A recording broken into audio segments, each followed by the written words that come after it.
Bismillahirrahmanirrahim. Assalamualaikum warahmatullahi wabarakatuh.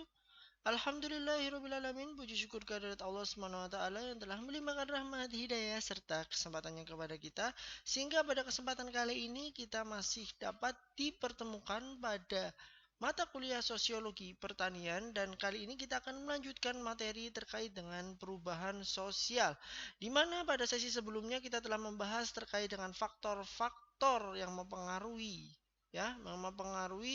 perubahan sosial baik internal maupun eksternal, dan kali ini kita akan membahas terkait dengan faktor-faktor pendorong dan penghambat proses perubahan sosial, di mana untuk faktor pendorong dan penghambat kita akan bagi menjadi dua bagian ya, di mana part pertama adalah kita akan membahas terkait dengan faktor pendorong proses perubahan sosial, dan nanti di part yang lainnya yang selanjutnya adalah terkait dengan faktor-faktor yang menghambat proses perubahan itu sendiri. Oke, kita langsung saja kita bahas bagian yang pertama, yaitu faktor pendorong proses perubahan.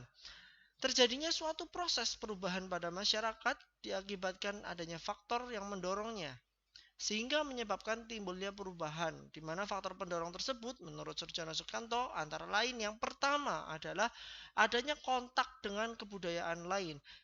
Perubahan sosial, salah satu faktor yang mendorongnya, yang memantiknya adalah melakukan kontak dengan kebudayaan yang lain yang berbeda dengan sebagai subjeknya, kebudayaan yang sebagai subjeknya, seperti itu. Dimana salah satu proses yang menyangkut hal ini contohnya kayak proses difusi ya, difusi sosial, dimana diartikan sebagai proses penyebaran unsur-unsur kebudayaan dari individu kepada individu lain. Sebenarnya bukan hanya kebudayaan saja, tapi mencakup terkait dengan ide juga dan juga keyakinan, seperti itu. Dengan proses tersebut manusia mampu menghimpun penemuan-penemuan baru ya, karena adanya kontak dengan kebudayaan lain. Ya, ada inspirasi di situ, ada hal baru di situ, atau ada insight-insight yang bisa digunakan untuk menemukan penemuan-penemuan baru, atau mengcopy atau meng-ATM ya, amati tiru modifikasi dari penemuan yang ada tapi diselaraskan dengan kebudayaan yang dimiliki ya, sehingga bisa menghimpun penemuan-penemuan baru yang telah dihasilkan. Dan juga dengan terjadinya difusi ini, suatu penemuan baru yang telah diterima oleh masyarakat dapat diteruskan dan disebarluaskan kepada semua masyarakat, hingga seluruh masyarakat dapat merasakan manfaatnya. Kemarin kita sudah ngobrol masalah discovery dan invention juga. Nah, apalagi misalnya penemuan itu ada di benua Amerika ya, menemukan HP, menemukan mobil atau rilis HP baru, rilis mobil baru, dan itu dijual worldwide ya, sampai ke Indonesia. Nah, itu kan adanya kontak antar budaya juga, di situ ada kontak antar budaya, sehingga semuanya dapat merasakan meskipun pada budaya tertentu misalnya di Indonesia yang bukan pencipta mobilnya, bukan pencipta HP-nya atau apapun itulah, kalau ada suatu penemuan-penemuan baru itu tadi kita sebut di material, mungkin di immaterial juga ada. Nah, dengan adanya proses difusi ini akan mempercepat perubahan gitu.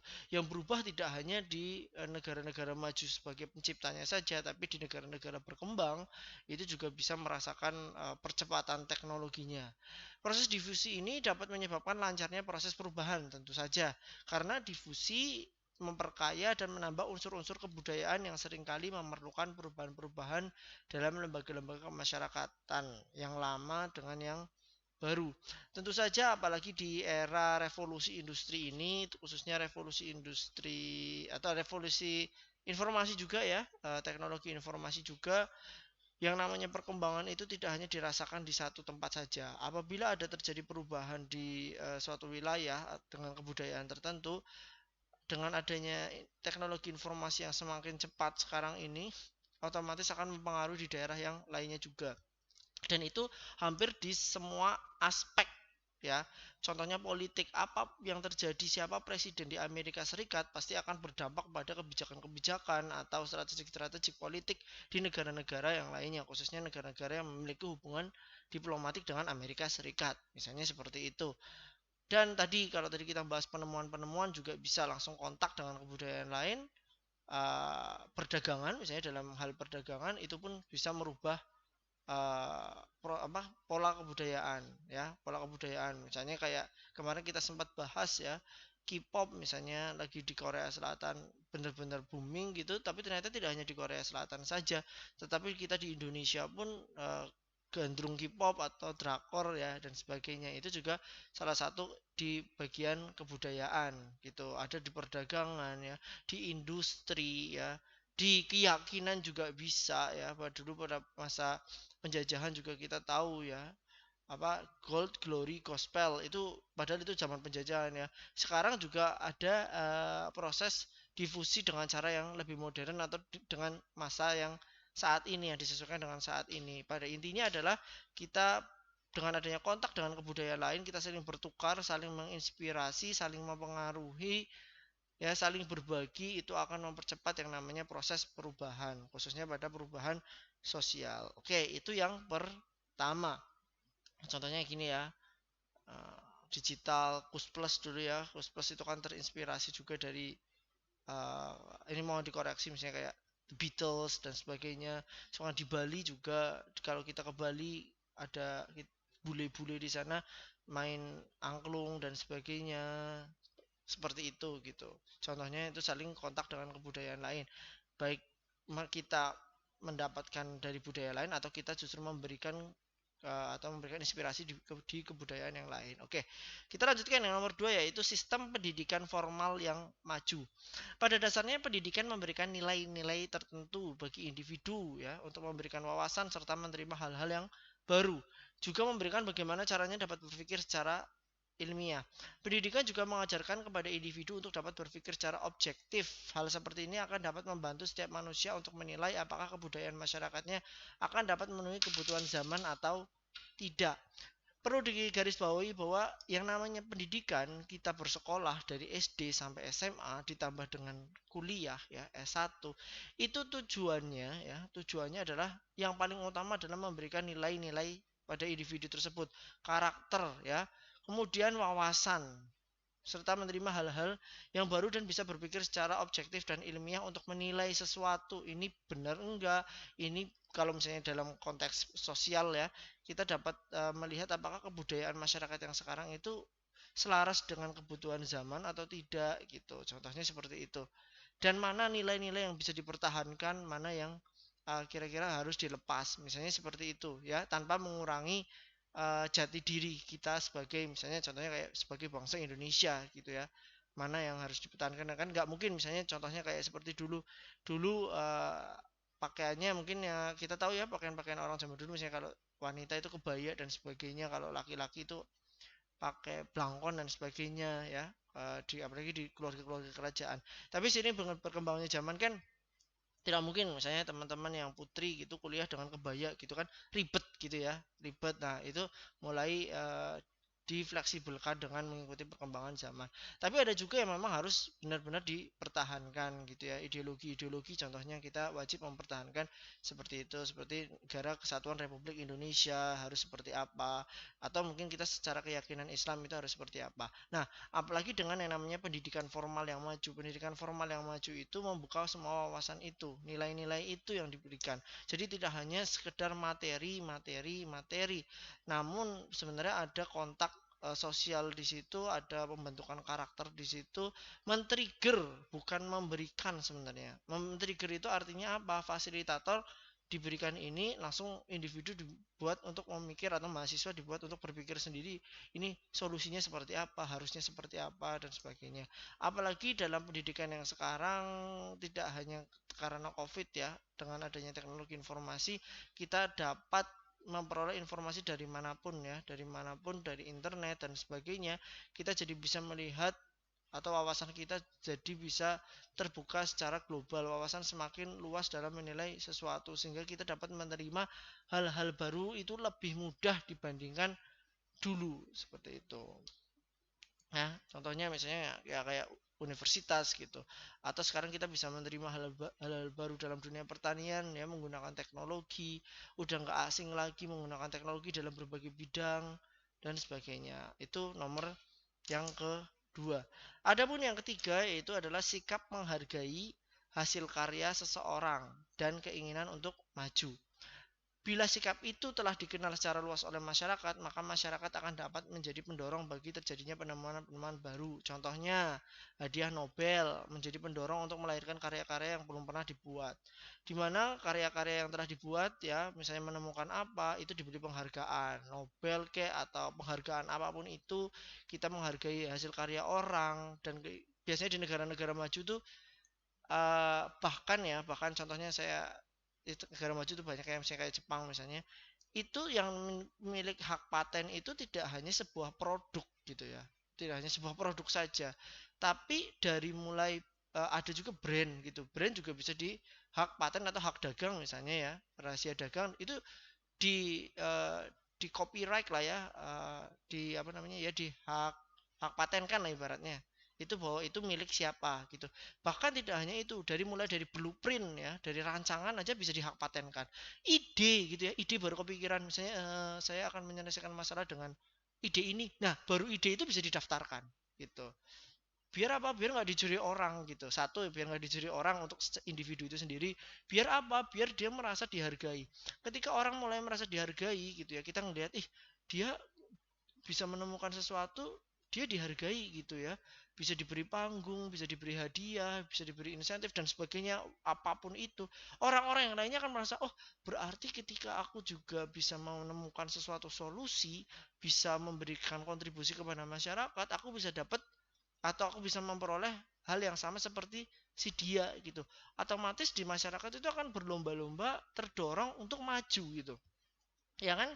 Ya kayak misalnya kita ya lomba gitu ya, ada orang lomba dapat hadiah gitu, pasti ada orang-orang yang aku juga ikut gitu ya, aku juga ikut lomba supaya apa, supaya aku bisa memperoleh hadiah misalnya dari hal yang sepele gitu juga bisa ya, yang seperti itu.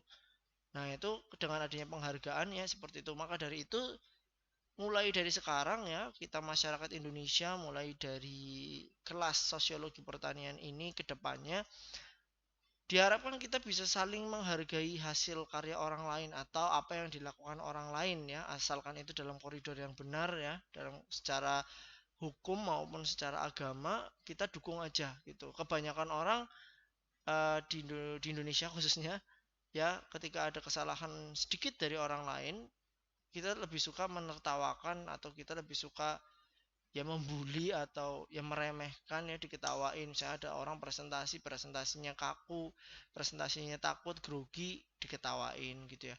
Padahal yang perlu kita lakukan adalah kita apresiasi, dia sudah berani maju ke depan saja, itu sudah suatu hal yang luar biasa, karena kita nggak tahu background kita dengan dia itu bisa berbeda.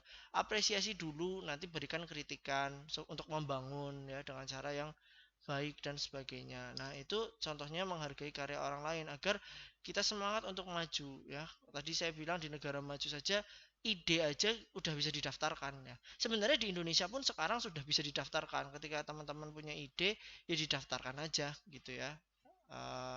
Apa namanya? Hak patennya misalnya. Itu bisa didaftarkan pada lembaga tertentu, misalnya di UMP juga ada jalurnya tersendiri seperti itu untuk apa namanya, mendaftarkan ide, blueprint atau produk-produk yang dihasilkan dari mahasiswa maupun dosen maupun siapa karyawan punya, bisa didaftarkan ke situ otomatis dengan syarat dan ketentuan yang berlaku itu. Jadi ketika ada dapat penghargaan, orang-orang akan terus-terus berlomba untuk memajukan suatu atau untuk menciptakan suatu hal yang baru, penemuan baru, atau menyelesaikan solusi dari permasalahan yang ada di masyarakat. Oke. Kemudian selanjutnya adalah toleransi terhadap perubahan.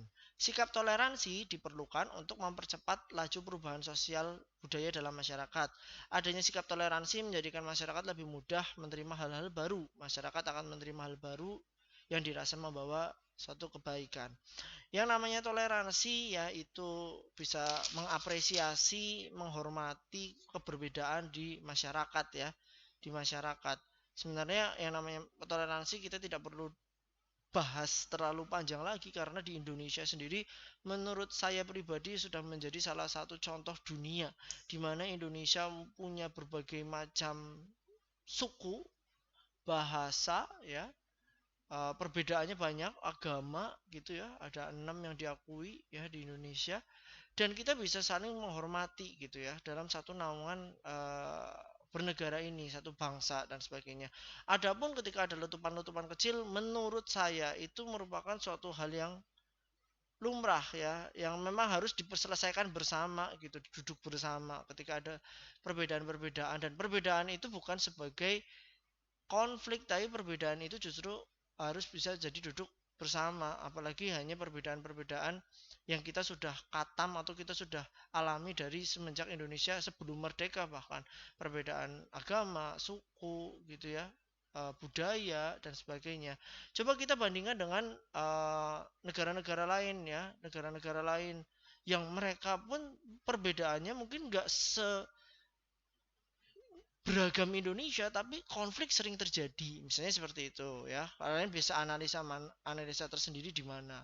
Bahkan di benua Eropa pun kalau kita ngelihat sejarah zaman dulu, kenapa benua Eropa negaranya itu kecil-kecil ya, kalian bisa cari sendiri kenapa di negara Eropa negaranya itu kecil-kecil.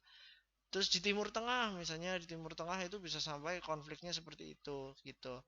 Maka dari itu di Indonesia menurut saya sudah oke gitu, sudah oke dalam masalah toleransi. Tapi memang yang namanya toleransi, apalagi misalnya kalau ini adalah konteksnya di Universitas Muhammadiyah, di mana kita bersinggungan dengan keyakinan di Islam ya. Di Islam sendiri sudah mengatur yang namanya toleransi. Nah, namanya toleransi ya mengapresiasi, menghormati keperbedaan yang ada, bukan mencampur adukan ya, apalagi masalah keyakinan gitu ya, apalagi masalah keyakinan ya kita mentoleransi saja bahwa itu memang diperbolehkan, kita hormati keberadaannya misalnya terkait dengan keyakinan gitu. Tapi bukan berarti kita harus mencampur adukan satu keyakinan dan keyakinan yang lain. Ibaratnya toleransi itu saya suka teh, teman-teman suka kopi, kita duduk bareng menikmati apa yang ada di depan kita. Saya ngeteh, teman-teman ngopi tanpa mencampur adukan kopi Anda, kopi teman-teman ke dalam teh saya. Yang penting kita sudah cukup tahu itu gitu. Kalau kita, saudara kita ada kesusahan, ya sebisa mungkin semampu kita kita tolong gitu di daily activity. Bukan yang namanya toleransi itu selalu mencampur-campurkan antara teh dan kopi, itu toleransi, dan yang enggak tidak toleran, enggak ya. Yang penting kita saling bergandengan tangan untuk memajukan bangsa Indonesia. Saling kolaborasi dalam penemuan-penemuan baru itu oke. Saling berkolaborasi berbeda agama, suku, budaya dalam menyelesaikan permasalahan masyarakat, it's okay, tidak ada masalah gitu. Yang penting bisa dalam koridor yang tepat gitu ya. Oke, kita lanjutkan. Sebelumnya, kenapa toleransi terhadap perubahan itu termasuk faktor pendorong? Saya closing di poin yang ini. Karena apa? Ketika kita mentoleransi sesuatu, otomatis kita akan bisa menerima hal-hal yang baru. Paling tidak hal baru bagi diri kita sendiri. Contohnya kayak dulu Gojek ya, yang namanya disrupsi, atau bukan Gojek, ojek online lah ya ibaratnya. Mungkin bagi generasi muda itu sangat mudah gitu ya, menerima hal-hal yang baru seperti itu karena that's our future gitu. Tapi mungkin bagi generasi-generasi yang lama agak susah gitu, agak susah. Cuma kalau teman-teman nonton drama Korea startup ya, di mana di situ penemuannya adalah mengurangi karyawan, efisiensi tenaga kerja ya, generasi tua mau tidak mau akan menyesuaikan. Cuma memang penyesuaian itu, kepercepatan teknologi itu harus jangan terlalu cepat, tapi kenapa agar generasi tua itu tidak ketinggalan juga itu, bisa menyesuaikan juga. Nah, otomatis ujung-ujungnya adalah penyesuaian, menerima, mentoleransi sesuatu yang ada, apalagi sesuatu untuk kemajuan. Nah, itu kalau kalau bisa menerima itu, otomatis perubahan akan lebih cepat, seperti kasus ojek online dulu ditolak, akhirnya sekarang diterima. Ya nanti akan berkembang-kembang lagi gitu ya, yang namanya ojek online, tidak hanya ini dan berbagai teknologi yang lainnya. Oke, lanjutnya yaitu ada sistem terbuka pada lapisan masyarakat. Apa itu? Adanya sistem terbuka di lapisan masyarakat dapat menimbulkan gerak sosial vertikal ya. Vertikal itu dari atas bawah, bawah atas, yang luas. Atau berarti memberi kesempatan pada individu untuk maju atas dasar kemampuan sendiri. Jadi tidak dikotak-kotakan dalam level-level tertentu, bahwa level tertentu tidak bisa naik ke atas, naik yang di atas nggak bisa naik ke bawah, enggak gitu ya, bebas gitu. Hal seperti ini akan berakibat seseorang mengadakan identifikasi dengan orang-orang yang memiliki status lebih tinggi. Contohnya kalau kita berada dalam kondisi level ekonomi yang menengah misalnya, kita tuh kepengen banget ada di yang level yang lebih tinggi gitu ya, menengah ke atas. Mengidentifikasi itu kepengen niru gitu. Dimana identifikasi merupakan salah satu tingkah laku seseorang yang orang tersebut merasa kedudukannya sama dengan orang yang dianggap memiliki golongan lebih tinggi. Kenapa? Hal ini dilakukan agar dia dapat diperlakukan sama dengan orang yang dianggap memiliki status yang tinggi tersebut. Otomatis kita tuh kepengen ada di status yang lebih tinggi ya. Bias jarang ya, yang atas kepengen ke bawah ya jarang gitu ya. Ada, tapi mungkin contoh kasusnya lebih banyak dari yang di bawah itu kepengen dianggap setara dengan yang di atas. Contohnya kayak gitu. Akhirnya dia meniru orang lain itu seperti apa, gayanya itu seperti apa, atau mungkin dia bekerja keras untuk naik tingkat gitu, naik tingkat kepada yang level yang lebih tinggi. Paling gampang adalah di ekonomi, yaitu di dunia apa, di kondisi ekonomi ya, sosial ekonomi itu paling gampang sekali. Nah, dengan adanya sistem yang terbuka gini, semua orang bebas ya, yang di bawah bisa ke atas, yang ke atas bisa juga ke bawah gitu ya. Ya, dengan kondisi tertentu bisa juga ambruk ke bawah. Tapi setidaknya dengan adanya kebebasan seperti ini ya, tidak melulu yang bisa sukses adalah orang-orang golongan tertentu gitu kan, enggak ya. Walaupun masih ada sih di negara-negara tertentu yang itu ketat banget gitu ya. Orang-orang suku ini atau apa gitu, keturunan ini nggak boleh gitu. Yang boleh adalah yang ini, itu masih ada. Tapi di Indonesia sendiri kita bebas gitu, siapapun bisa sukses gitu, baik orang Jawa ya, orang Jawa atau orang Indonesia secara mayoritas ya punya kesempatan untuk sukses ya. Yang beragama Islam mayoritas ya punya kesempatan untuk sukses. Begitu juga dengan yang lain gitu, yang Chinese di Indonesia juga punya kesempatan untuk sukses ya. Dan juga agama misalnya, contohnya selain Islam misalnya Katolik, Kristen, Hindu, Buddha, Konghucu itu juga punya kesempatan yang sama untuk sukses gitu ya, untuk sukses secara ekonomi ya, dari bawah ke atas itu bisa. Jadinya dengan ini saling namanya kondisi yang sehat untuk saling berkompetisi yang sehat gitu ya, saling memajukan bangsa sama-sama ya. Kalau ekonomi berputar kan otomatis bangsa kita juga semakin kuat juga gitu. Jadi dengan adanya sistem terbuka ini perubahan akan cepat gitu, nggak fokus pada satu tempat atau satu golongan toh, tapi yang sukses bisa dari yang lain-lain. Terus jadinya percepatannya itu, sehingga perubahan sosial pun semakin cepat gitu, mendorong. Kemudian penduduk yang heterogen. Ada kelompok-kelompok masyarakat yang terdiri dari berbagai latar belakang seperti budaya, ras, bahasa, ideologi, status sosial, dan lain-lain. Atau yang lebih populer dinamakan masyarakat yang heterogen. Berbeda-beda ya, lebih mempermudah terjadinya pertentangan-pertentangan atau kegoncangan-kegoncangan. Yes. Hal semacam ini juga merupakan salah satu pendorong terjadinya perubahan sosial di dalam masyarakat.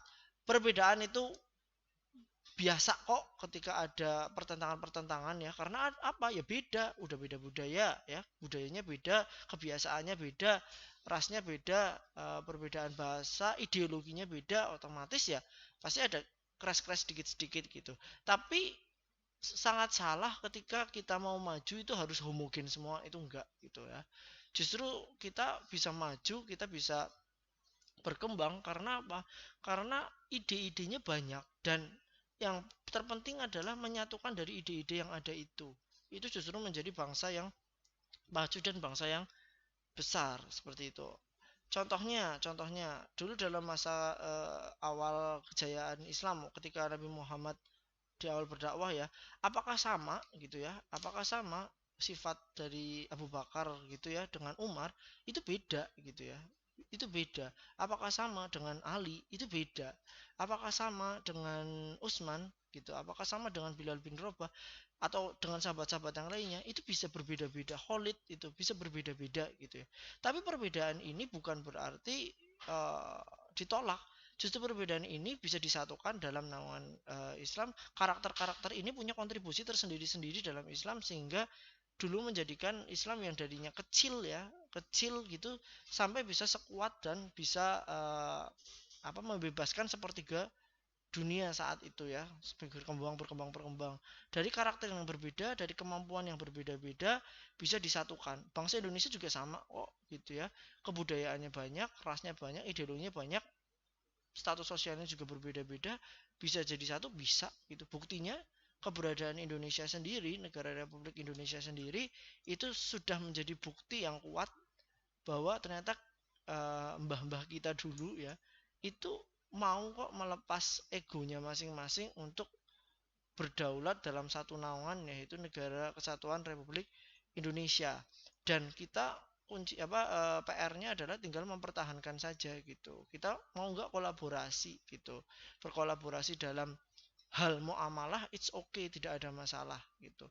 Nggak ada bangsa yang sehebat Indonesia kalau menurut saya sendiri, dengan berbagai, teman-teman bisa bisa cari lah budaya di Indonesia itu ada berapa, bahasa di Indonesia itu ada berapa, ya suku di Indonesia itu ada berapa, kenapa sekarang bisa bernaung dalam satu naungan gitu, asal kita mau melepas ego kita masing-masing dan menghormati itu bukan mencampur adukan. Contohnya kayak gitu, heterogen itu justru semakin bagus ya, semakin bagus karena ide-idenya eh, apa namanya, insight-insightnya juga semakin berkembang. Dulu waktu di zaman Nabi Muhammad ketika perang Khandaq ya, perang Parit ya, perang Azab atau bisa dibilang itu ada yang namanya sahabat namanya Salman Al-Farisi, itu orangnya dari Persia bukan dari Arab ya, dari Persia. Yang ngusulin Parit itu adalah dia, si Salman Al-Farisi, monggo bisa dikoreksi ya. Namanya Salman Al-Farisi itu di Madinah, dan sekarang pun paritnya masih ada bekas-bekasnya kalau teman-teman ada kesempatan ke kota Madinah. Dan itu bukan dari bangsa Arab ya. Dulu kan di zaman Nabi Muhammad ya kebanyakan dari Mekah gitu, Arab gitu ya. Nah ini ada pengikut dari luar gitu. Dan parit itu kebiasaan orang Persia, perang itu bikin parit. Nah itu salah satu heterogen tuh kayak gitu. Jadi ada ide-ide yang dari luar bisa dimasukkan untuk kemajuan atau kemenangan lah ibaratnya kalau dalam konteks itu ya. Strategiknya agar bisa lebih berkembang lagi, lebih maju, lebih memenangkan peperangan misalnya dalam konteks yang perang. Dalam memajukan bangsa Indonesia juga sama gitu ya. Dari Sabang punya apa, dari Merauke punya apa, di Jawa punya apa gitu. Contohnya seperti itu. Karena itulah pentingnya penduduk heterogen. PR-nya adalah mempersatukan yang berbeda-beda itu tadi. Seperti itu. Oke, selanjutnya adalah ketidakpuasan masyarakat terhadap bidang-bidang kehidupan tertentu. Munculnya ketidakpuasan masyarakat terhadap bidang-bidang kehidupan tertentu, misalnya adanya pelaksanaan pembangunan yang hanya menguntungkan golongan tertentu, pembagian hasil pembangunan yang tidak merata, semakin melebarnya jurang pemisah antara si kaya dan si miskin, dapat menyebabkan terjadinya kekecewaan dalam masyarakat. Bahkan jika dibiarkan sampai berlarut-larut, hal semacam itu dapat mengakibatkan terjadinya demo atau protes yang semakin meluas, atau bahkan kerusuhan-kerusuhan dan revolusi. Dengan demikian, adanya ketidakpuasan masyarakat terhadap bidang kehidupan tertentu dapat mendorong bergulirnya perubahan-perubahan sosial di masyarakat. Ya, bisa terjadi demo, revolusi kayak dulu ya. Ya misalnya kemarin kayak Omnibus Law ya, antara pengusaha dengan buruh misalnya ya, adanya ketimpangan di situ. Pembangunan Indonesia di bagian barat dengan pembangunan Indonesia di bagian timur itu juga seperti itu. Ada hak-hak golongan tertentu yang ditinggikan dan ada hak-hak dan dari golongan tertentu yang ditekan, itu juga bisa menyebabkan seperti itu. Dimana yang namanya ketidakpuasan kebanyakan adalah konotasinya negatif ya, konotasinya memang negatif dari ketimpangan seperti itu. Tapi kalau kita bisa melihat dari sisi positifnya, sebenarnya yang kalau misalnya secara individu, yang namanya ketidakpuasan itu sendiri menimbulkan satu pergerakan. Nah, sisi positifnya adalah pergerakan. Asalkan bergeraknya ke arah yang positif, it's okay, tidak masalah. Gitu ya, it's okay, tidak masalah. Contohnya, adanya ketimpangan si kaya dan si miskin. Oh, karena ada hal yang negatif seperti itu, akhirnya pemerintah memberlakukan yang seperti apa agar proporsional ya, adil dan proporsional, bukan sama ya, sekali lagi bukan sama, haknya sama tapi mungkin perlakuannya ada sedikit perbedaan lah di situ. Contohnya, oh kita tahu pembangunan Indonesia bagian barat dan Indonesia bagian timur itu tidak merata. Oh di sini akhirnya mulai di Indonesia di bagian timur mulai diadakan pembangunan ya, atau mungkin adanya transmigrasi terlebih dahulu atau pembangunan dahulu terus ada transmigrasi pembangunan di Indonesia bagian timur seperti itu. Jadi dari hal yang negatif ini adanya gerakan-gerakan. Nah, gerakan-gerakan ini biasanya efeknya pada perubahan-perubahan sosial budaya yang ada. Seperti itu. Oke. Dan juga orientasi terhadap masa depan, orangnya visioner. Terdapat pemikiran-pemikiran yang mengutamakan masa yang akan datang dapat berakibat mulai terjadinya perubahan-perubahan dan sistem sosial yang ada karena apa yang dilakukan harus diorientasikan pada perubahan di masa yang datang. Contohnya penemuan teknologi lah dan sebagainya. Penemuan teknologi dan sebagainya itu orientasinya masa depan, visioner ya. Dengan adanya itu dunia akan bergerak lebih cepat. Perubahan sosial juga akan bergerak lebih cepat daripada yang diperkirakan ya. Kita bisa melihat mungkin 100 tahun yang lalu yang namanya perubahan sosial ada gitu. Masyarakat berubah gitu 100-200 tahun yang lalu. Tapi ya yang namanya orang berkomunikasi ya begitu gitu. Lewat surat gitu ya atau lewat perantara ya antara 100 tahun yang lalu dengan 100 tahun berikutnya ya sama-sama aja gitu. Tapi lihat ketika sudah masuk ke revolusi teknologi informasi seperti sekarang ini. Jangankan nunggu 100 tahun ya, 10 tahun sekarang. Sekarang ini 2021 ini dengan 2010 misalnya, dengan 2010 ini aja sudah berbeda gitu ya. Dalam waktu 10 tahun cara kita berkomunikasi sudah berbeda. 2010 mungkin yang saya ingat masih pakai SMS gitu ya, masih pakai kalau dulu BBM misalnya ya. Sekarang coba udah pakai WhatsApp macam-macam lah ya, WhatsApp video call dan sebagainya apa Zoom ya, Google Meeting dan sebagainya udah kayak gitu ya. Cepat gitu dibandingkan dengan 200 tahun yang lalu mungkin ya perubahannya tidak terlalu signifikan. Oke, itu orientasi masa depan. Kemudian nilai bahwa manusia harus senantiasa berikhtiar untuk memperbaiki hidupnya. Oke, ini ada halnya dengan tadi ketidakpuasan ya. Di mana nasib manusia memang sudah ditentukan oleh Tuhan, Allah Subhanahu wa taala. Namun menjadi tugas dan kewajiban manusia adalah berikhtiar ya. Berikhtiar itu adalah sarana agar doa kita itu dikabulkan ya. Walaupun sebenarnya bisa juga Allah mengabulkan apapun atau kun fayakun lah, mau berkehendak ya apapun berkehendak. Tapi manusia ya punya kewajiban untuk berikhtiar untuk memperbaiki taraf hidupnya misalnya. Lagi pula menurut ajaran agama juga ditekankan bahwa Tuhan tidak akan mengubah nasib suatu umat atau individu ya selama umat atau individu tersebut tidak berusaha untuk mengubahnya. Dengan demikian tugas manusia adalah berusaha berdoa sedangkan hasilnya adalah Tuhan yang menentukan atau Allah yang menentukan, di mana adanya nilai-nilai hidup serta keyakinan yang semacam itu menyebabkan kehidupan manusia menjadi lebih dinamis dan adanya dinamis kehidupan sehingga perubahan sosial budaya dapat berlangsung. Kita juga dituntut untuk melakukan perubahan-perubahan kemana ke arah yang lebih baik tentunya. Misalnya dari individu yang tadi kita ngobrol taraf kehidupan, ya dari taraf kehidupan yang saat ini mungkin dirasa belum, yang menjadi taraf kehidupan yang dirasa lebih baik di kedepannya gitu. Dengan apa ya? Dengan berikhtiar, ide-idenya tadi dikaitkan dengan penemuan-penemuan, kita mencoba hal yang baru dan sebagainya yang itu dapat menghasilkan sesuatu ya, dapat menghasilkan sesuatu, meningkatkan taraf hidup kita dan sebagainya secara individu, untuk keluarga dan untuk masyarakat ya memang harus dilakukan dibandingkan kita hanya sekedar berdiam diri